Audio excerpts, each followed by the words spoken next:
Go put the bag down right now. I am just loading my car. What is the problem, officer? You're blocking the flow of traffic. I said put it down. There is no traffic here. This is a designated parking. Don't argue with me. Turn around and place your hands behind your back. For a parking distance. Stop resisting. You are being detained for failure to comply. I am not resisting. You are making a serious procedural error. The camera was already recording when the officer closed the distance. A parking area, a vehicle being unloaded, a brief exchange that, on its face, appeared routine. According to the footage, there was no raised voice, no visible threat, no emergency unfolding.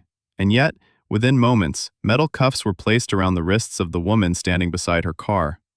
What the officer did not know at that moment, and what the camera would later make unavoidable, was that the person he had just handcuffed was a black chief judge. For years, she had presided over courtrooms where police conduct was examined, line by line.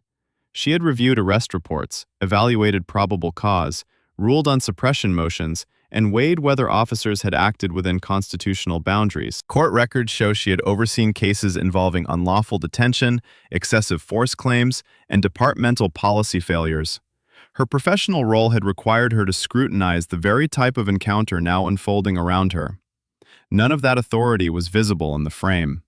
The camera captured only a woman standing in a parking space, loading her vehicle, as an officer asserted control over a minor dispute. According to the footage, the situation did not involve a traffic stop, a reported crime in progress, or an immediate safety concern. Yet the encounter escalated from conversation to detention with striking speed. This was the first moment of dramatic irony. The officer exercised physical authority over someone whose legal authority, exercised daily from the bench, extended to reviewing and restraining police power itself. The imbalance was temporary, but it was real, and it would not last.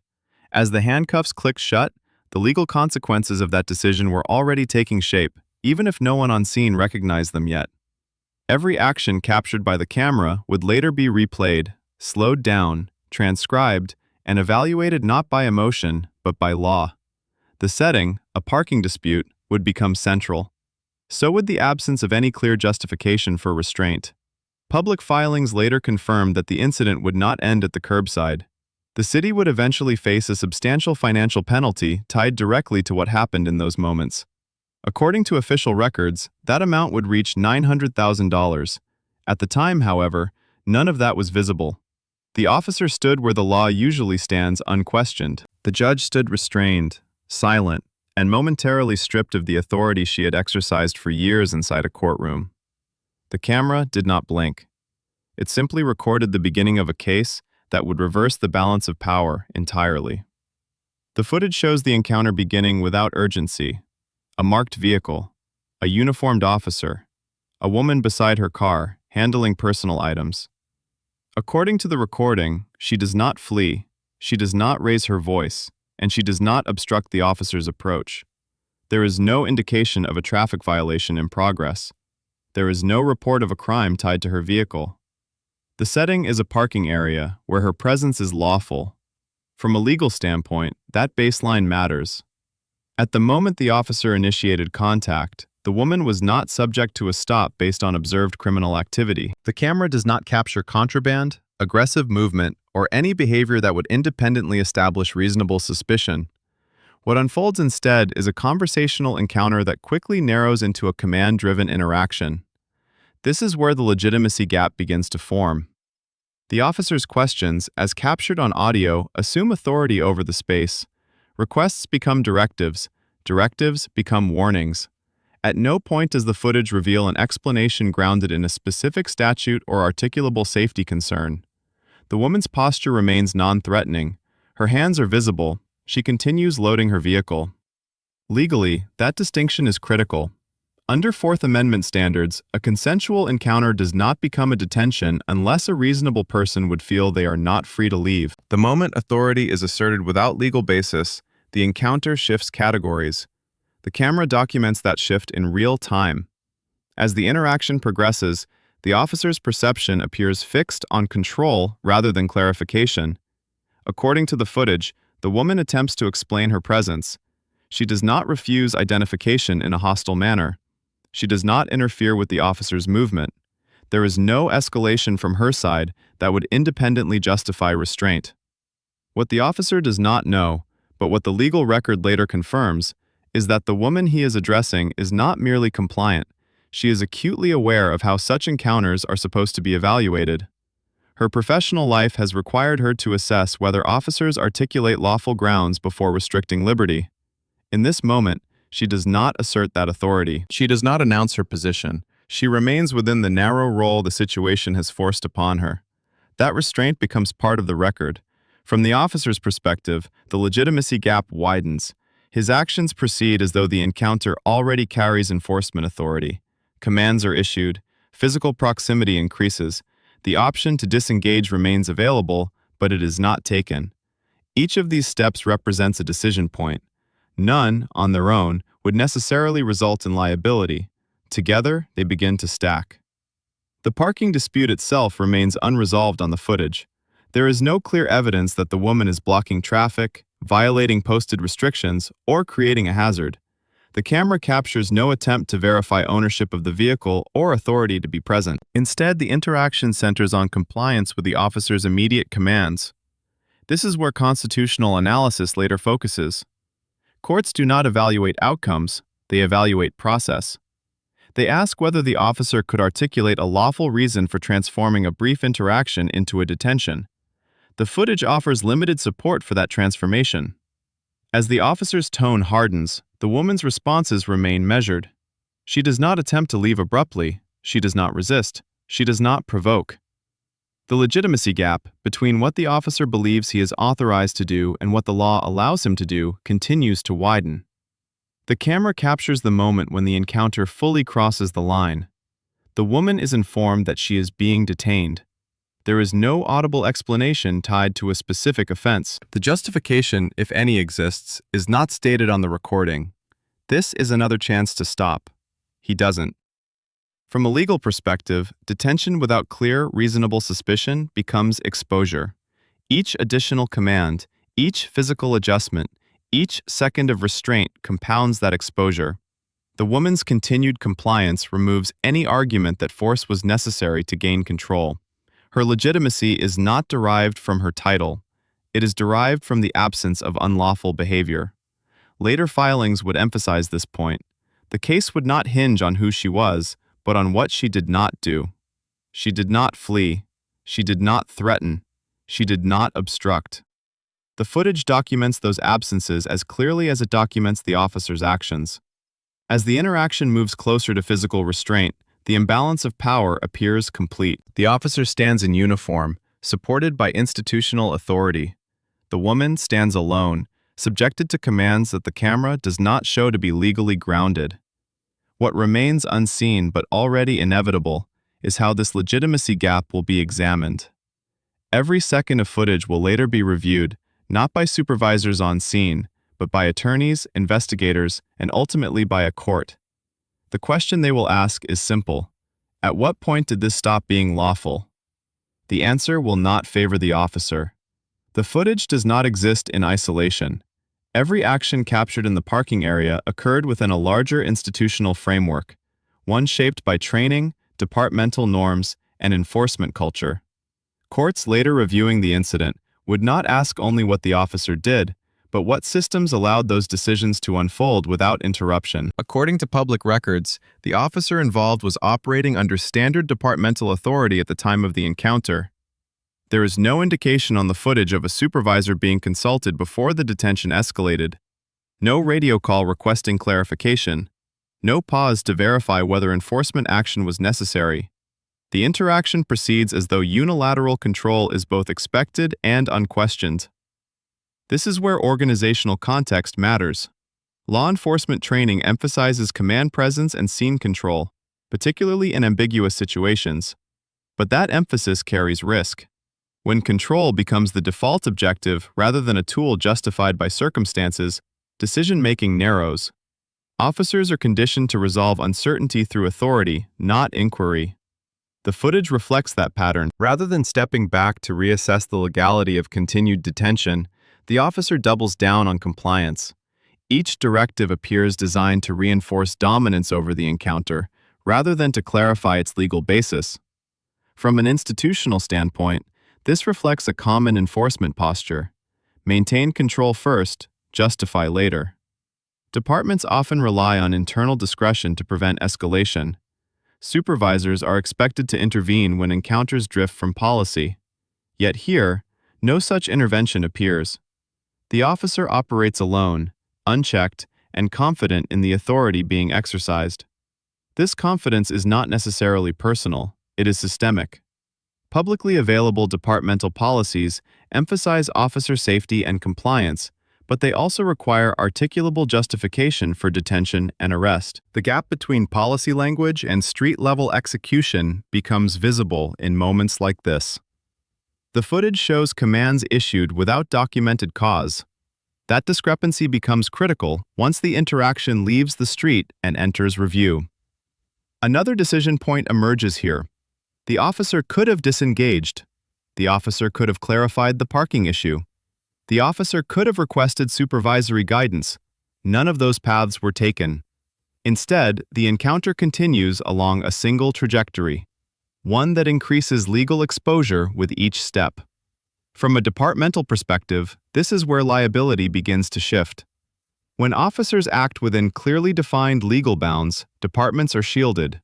When actions drift outside those bounds, institutional responsibility grows. The camera does not capture policy manuals or training slides. It captures behavior. And behavior is what courts evaluate. The officer's conduct reflects a broader enforcement mindset often criticized in post-incident reviews. The assumption that authority will not be challenged, and that consequences, if any, will be addressed later. In most encounters, that assumption goes untested. In this one, it does not. Because the person being detained is not an ordinary subject of enforcement, she is someone whose professional life has involved evaluating exactly this type of conduct. That fact, while unknown to the officer at the time, magnifies the institutional stakes. Once the encounter concludes, the department will be unable to frame this as an isolated misunderstanding. The footage will demand a systemic explanation. Why were decision points missed? Why was disengagement not considered?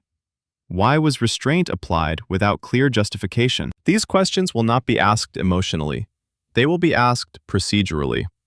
As the incident progresses toward its most consequential moments, the department's role shifts from background to foreground. The officer's decisions no longer belong solely to him. They begin to implicate training, supervision, and policy enforcement at every level. The camera continues recording, the encounter continues escalating, and the space for institutional denial continues to shrink. The escalation does not arrive suddenly.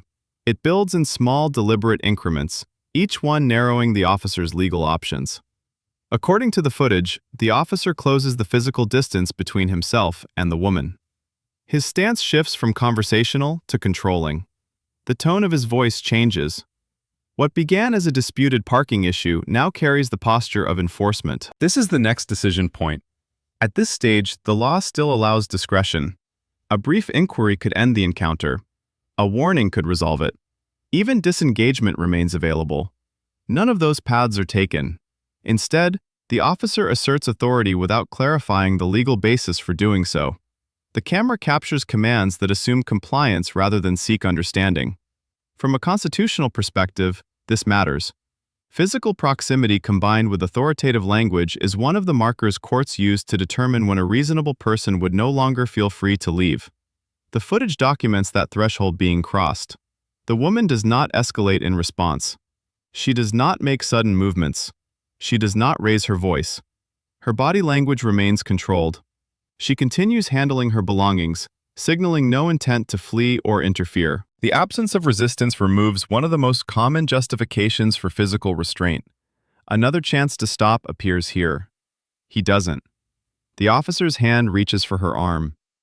The camera angle shifts. Viewers later reviewing the footage would note the lack of urgency, the absence of any visible threat. This is not a takedown in response to danger. It is restraint imposed to enforce compliance. Handcuffs come next. The moment the cuffs are applied, the legal landscape changes. What was previously a disputed detention now approaches arrest-level restraint. Courts scrutinize that transition closely. The footage does not show an announcement of a specific charge. There is no explanation tied to a statute. The officer proceeds as though justification is implied by authority alone. That implication will not survive review. The parking area grows quieter. The surrounding activity slows. The woman's posture stiffens as the restraints tighten. She does not struggle. She does not argue. She stands still as the officer completes the action. This compliance becomes part of the evidentiary record. Here, the imbalance of power is complete. The officer controls the scene physically. The woman's authority, real but unseen, has no immediate effect. The camera records only the surface reality, a uniformed officer exercising force over a restrained individual in a public space. This is the final decision point before consequences become inevitable. By choosing to apply handcuffs without clearly articulated cause, the officer eliminates several defensive arguments. Claims of officer safety weaken without visible threat. Claims of investigatory detention strain under the weight of prolonged restraint. Claims of mistake lose credibility as the encounter escalates rather than de-escalates. The camera continues to run. There is no interruption. No supervisor arrives to reassess. No recalibration occurs. The scene settles into a tense stillness, one that will later be dissected frame by frame. This is where escalation gives way to exposure. What the officer does not yet know is that this footage will travel far beyond the parking lot. It will be reviewed in conference rooms, in legal filings, and in courtrooms. Each second of restraint will be measured against constitutional standards that do not bend for authority asserted without cause. The handcuffs remain on. The moment is sealed. And then, for the first time since the encounter began, everything slows. The footage does not cut away. There is no dramatic camera movement, no sudden confrontation. Instead, there's a pause, long enough for the scene to feel suspended. The officer stands close. The woman remains restrained. The ambient noise of the parking area fills the space where justification should have been. This is the moment when the encounter stops evolving and starts becoming evidence. Later reviews would focus on this segment of footage precisely because nothing happens. There is no resistance to explain the cuffs, no new information discovered to retroactively justify them. The camera captures a static scene in which authority has been exercised and then left to stand on its own. From an investigative standpoint, that stillness is damaging. According to official records, the footage was preserved in full. Investigators reviewed the encounter in sequence, mapping each decision against departmental policy and constitutional standards. The timeline mattered. So did the absence of articulated cause at critical moments. The review process followed a familiar progression. First, supervisory personnel examined the footage to determine whether policy violations were apparent. The lack of documented reasonable suspicion immediately narrowed the department's defensive posture. The officer's commands, tone, and use of restraints were evaluated not in isolation, but cumulatively. Then came internal affairs. At that stage, the question was no longer whether the encounter looked inappropriate, it was whether it could be defended. The answer depended almost entirely on what the camera showed, and what it did not. There was no visible threat, no attempt to flee, no obstruction, no discovery of an offense after the fact. The footage spoke plainly. This is where the authority reversal completes its turn. The woman in handcuffs is no longer a subject of enforcement, she becomes a complainant. The officer, once the unquestioned authority on scene, becomes the subject of scrutiny. His actions are replayed, paused, and compared against standards he is trained to enforce. There is a brief, telling moment captured near the end of the recording. The officer's posture shifts, his movements slow. The confidence that drove the escalation no longer dominates the frame. Nothing is said that alters the situation. The realization, if it exists, is internal. This is the mid-video silence. No analysis is offered, no justification is given. The camera records the quiet. The power dynamic has already changed. Once the footage entered formal review, the outcome was no longer controlled by the officer or the department alone. City attorneys became involved. Risk assessments were conducted. Exposure calculations replaced on-scene discretion. According to later filings, the strength of the video evidence constrained the city's options. The clarity of the recording reduced ambiguity. Each additional layer of review confirmed the same conclusion. The encounter could not be credibly defended as lawful. From there, the process moved out of internal channels and into the legal arena.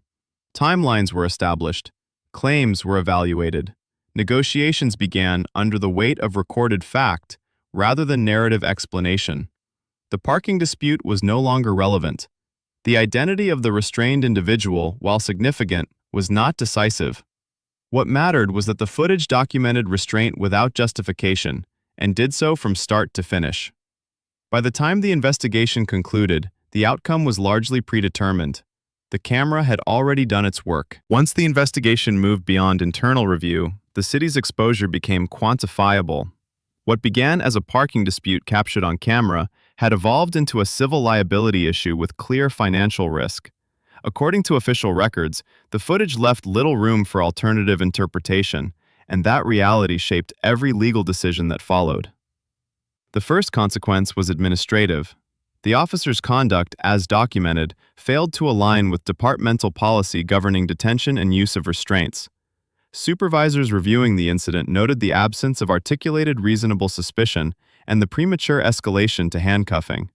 That assessment alone was enough to trigger disciplinary action.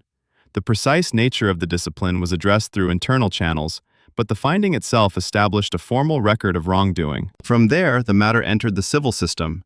City attorneys reviewed the footage with an eye toward litigation. Their task was not to assess morality, but defensibility. In civil rights cases, especially those involving unlawful detention, video evidence is decisive. It either introduces ambiguity or eliminates it. In this case, it did the latter. Legal analysis focused on the moment the encounter crossed from consensual to custodial. Without a clear, articulable basis for detention, the officer's actions exposed the city to claims under federal civil rights statutes. The application of handcuffs in a non-threatening, non-criminal context significantly increased potential damages. Settlement discussions followed. According to public filings, the city ultimately agreed to a payout totaling $900,000. That figure reflected not only the strength of the plaintiff's case, but the cost of proceeding to trial in the face of unambiguous footage. Jurors tend to trust what they can see. Here, what they would have seen was restraint without cause. The financial impact did not exist in isolation.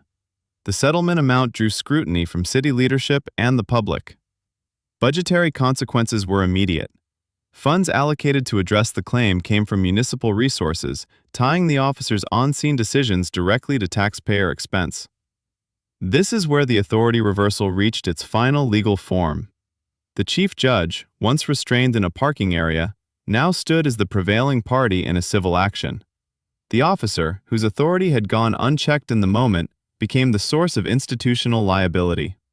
The city, tasked with defending its employees, was forced to concede. The timeline mattered. The speed with which the settlement was reached underscored the evidentiary strength of the case. Prolonged litigation would have amplified costs and public exposure without improving the city's position. Resolution became the rational choice. Official statements following the payout emphasized compliance with the law and a commitment to review procedures. They did not dispute the footage. They did not challenge the legal conclusions drawn from it. The record spoke for itself. By the time the case concluded, the encounter had moved far beyond the individual officer. It had become a data point in broader discussions about enforcement, oversight, and accountability. The $900,000 figure attached a concrete cost to decisions made in seconds. The law had spoken, not through rhetoric, but through evidence and consequence.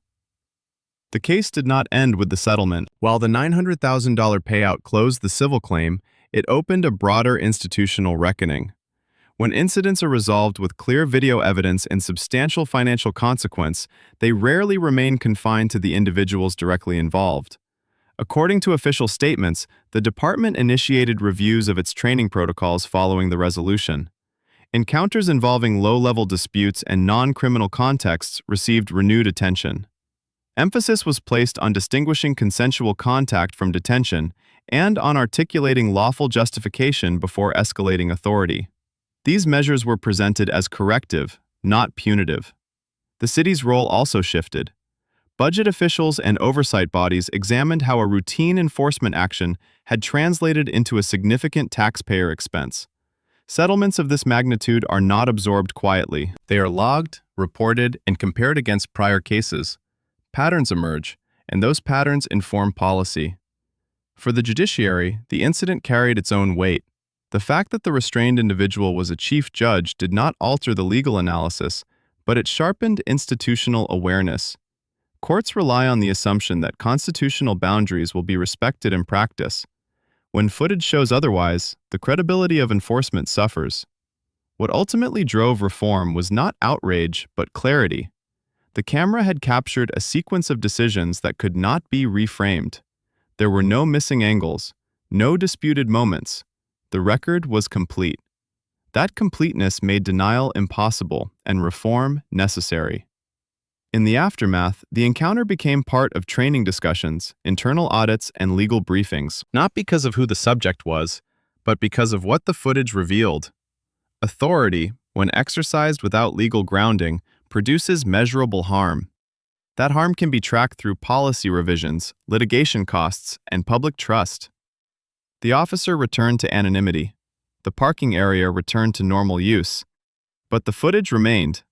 It remained as a reference point, a documented example of how quickly routine encounters can collapse into liability, how seconds of escalation can produce years of institutional consequence, and how cameras, once activated, shift the balance of power permanently. No speeches were required. No interpretations were necessary.